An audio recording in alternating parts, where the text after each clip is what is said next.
Poem 1, Come Out With Me by A. Milne. Hello student, today I will recite the poem Come Out With Me and explain it one by one stanza. There is sun on the river and sun on the hill. You can hear the sea if you stand quite still. There is 8 new puppies at a roundabout farm, and I saw an old sailor with only one arm. But everyone says, run along, run along, run along. All of them say, run along. I am busy as can be. Everyone says, run along. There is a little darling. If I am a little darling, why don't they run with me? There is wind on the river and wind on the hill. There is a dark dead water well under the mill. I saw a fly which had just been drawn, and I know where a rabbit goes into the ground. But everyone says, run along, run along, run along. All of them say, yes, dear, and never notice me. Everyone says, run along. Dear little darling, if I am a little darling, why wouldn't they come? पहले हम आपको बताने जा रहे हैं कि ये जो कविता है, ठीक है, इस कविता का नाम है कम आउट विथ मी। ठीक है, और इसे कंपोस्ट करने वाले यानी कि रचयिता जो है वो ए मिलनी है। अब इस कविता में कहा क्या गया है कि there is sun on the river and sun on the hill. मतलब क्या है कि जो सूर्य है वो नदी पर भी दिखाई दे रहा है और पहाड़ों पर भी दिखाई दे रहा है। You can hear the C if you stand quite still. और तुम यानी कि वो संबोधित करते हुए कह रहा है कि तुम जो है सुन सकते हो। किसको सुन सकते हो? हियर द सी, समुद्र को सुन सकते हो। If you stand quite still, यानी कि आप अगर शांत खड़े रहते हैं तो आप सूर्य को भी समुद्र को भी सुन सकते हैं, यानी कि समुद्र की आवाज़ भी सुन सकते हैं। There is 8 new puppies at round about farm. अब यहाँ पर कवि अगली लाइन में कहता है कि वो जो खेत है, जो फार्म है, ठीक है, वहाँ पर क्या है वो 8 नए पपीज जो है घूम रहे हैं। ठीक है, and I saw an old seller with only one hand arms. यानी कि यहाँ पर कवि कह रहा है कि वो एक बूढ़ा सेलर मतलब कि जो समुद्री यात्रा करता है, एक बूढ़े समुद्री यात्री को भी देख रहा है, जो क्या है, जिसके पास ओनली वन हैंड आर्म्स, यानी कि जिसके पास एक ही आर्म्स है, एक ही हाथ है।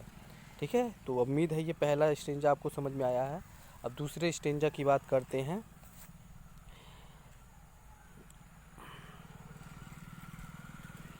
But every one says run along, run along, run along. इसमें इस पंक्ति में कवि क्या कह रहा है? कवि कह रहा है कि हर कोई कह रहा है कि रन अलॉन्ग, यानी कि साथ चलो, साथ चलो। रन अलॉन्ग मतलब कि साथ भागो, दौड़ो, भागो। ठीक है, साथ भागो। ऑल ऑफ से, यानी कि सभी लोग कह रहे हैं, सभी लोग क्या कह रहे हैं? रन अलॉन्ग, कि साथ चलो, साथ भागो। ठीक है, I am busy as can be. और उसी भागने में, उसी दौड़ में जो है कवि भी दौड़ रहा है। ठीक है, जब सभी लोग भाग रहे हैं तो उन्हीं के साथ ये कवि भी भाग रहा है, दौड़ रहा है। Every one says run along, और ये सभी लोग कहते हुए भाग रहे हैं कि भागो, आगे भागो, साथ भागो। There is a little darling. अब यहाँ पर कवि फिर कह रहा है कि वह एक छोटा सा सबका प्रिय है। ठीक है, वो छोटा बच्चा सबका प्रिय है। If I am a little darling why don't they run with me. अगर वो सबका प्रिय है, सभी लोग उसे प्यार करते हैं, तो कोई भी उस Y don't they run with मी, कि कोई भी उसके साथ, यानी कि उसको लेकर के क्यों नहीं दौड़ रहा है, यानी कि उसको सब छोड़ के क्यों भाग रहे हैं। ठीक है, तो उम्मीद है ये दूसरा वाला स्टेंजा भी समझ में आ गया होगा। इसमें पोएट ने सीधे सीधे बताया है कि वो सबका प्रिय है, सभी लोग उसे प्यार से देखते हैं, सभी लोग उसको चाहते हैं।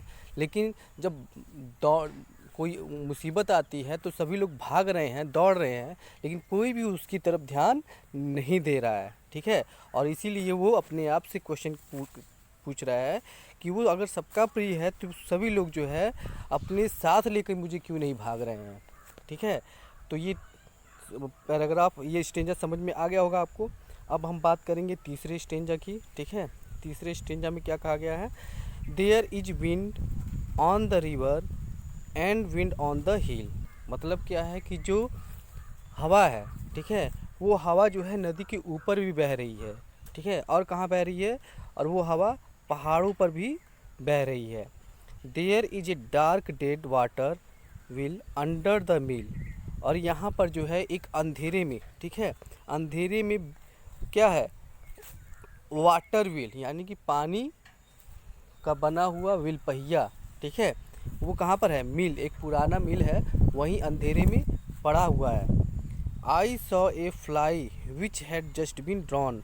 और अभी अभी उसने जो है एक फ्लाई मतलब कि होती है मक्खी, एक मक्खी जो है ड्रॉन्ड मतलब कि संक यानी कि डूबा हुआ देखा है। And I know where a rabbit goes into the ground. और उसने ये भी देखा है कि जो रैबिट है, उसे पता है कि जो रैबिट है वो ग्राउंड में कहाँ जाता है, ठीक है। यानी कि वो अपनी दिनचर्या में उसे देखता होगा और उसे ये बात मालूम है कि रैबिट ज़मीन में कहाँ जाता है। तो ये तीसरा स्टेंजा भी समझ में आ गया होगा आपको। अब हम बात करेंगे अगले स्टेंजा की, ठीक है। लास्ट स्टेंजा जो है उसमें कवि क्या कह रहा है ये देखते हैं। But every one says run along. लेकिन सभी लोग कह रहे हैं कि भागो, साथ भागो। रन अलोंग, ठीक है, साथ चलो, साथ भागो। ऑल ऑफ देम सेज, यानी कि सभी लोग कह रहे हैं yes dear and never notice me. सभी लोग कह रहे हैं यस डियर मतलब कि हाँ प्रिय, ठीक है, भागो, लेकिन कोई भी मेरे ऊपर ध्यान नहीं दे रहा है। नोटिस मतलब कि ध्यान देना। Everyone says run along, और सभी लोग कह रहे हैं साथ भागो। There is a little darling. फिर यहाँ पर कभी वही सवाल फिर कहता है और बताता है कि मैं सबका प्रिय हूँ, ठीक है। If I am a little darling, यदि मैं सबका प्रिय हूँ, why wouldn't they come and सी।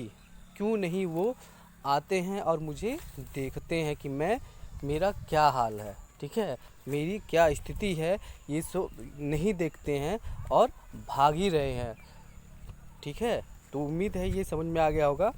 आखिरी वाले स्टेंजे में सीधे सीधे कवि ने समझाने की कोशिश किया है कि वो सबका प्रिय है, ठीक है, और सभी लोग उसको चाहते हैं, लेकिन उसको ये समझ में नहीं आ रहा है कि लोग भाग रहे हैं और ये नहीं देख रहे हैं कि उसके साथ क्या हुआ, उसकी स्थिति क्या है, ठीक है। और वो अगर आए और देखे उसके साथ क्या हुआ है, वो क्यों नहीं कुछ कर पा रहा है, ठीक है। तो यहाँ पर कवि ये अपनी मनोभावना को व्यक्त कर रहा है कि क्या स्थिति होती है जब कोई और दूसरे पे ध्यान नहीं देता है। यहाँ पर नन्हा बच्चा है, उस पर कोई ध्यान नहीं दे रहा है, तो वो अपनी मन स्थिति को सबके सामने व्यक्त कर रहा है। तो उम्मीद है ये कविता आप लोगों को समझ में आया होगी, ठीक है। और आगे भी ऐसे ही हर एक चैप्टर का एक्सप्लेनेशन मैं करता रहूँगा। तब तक के लिए धन्यवाद।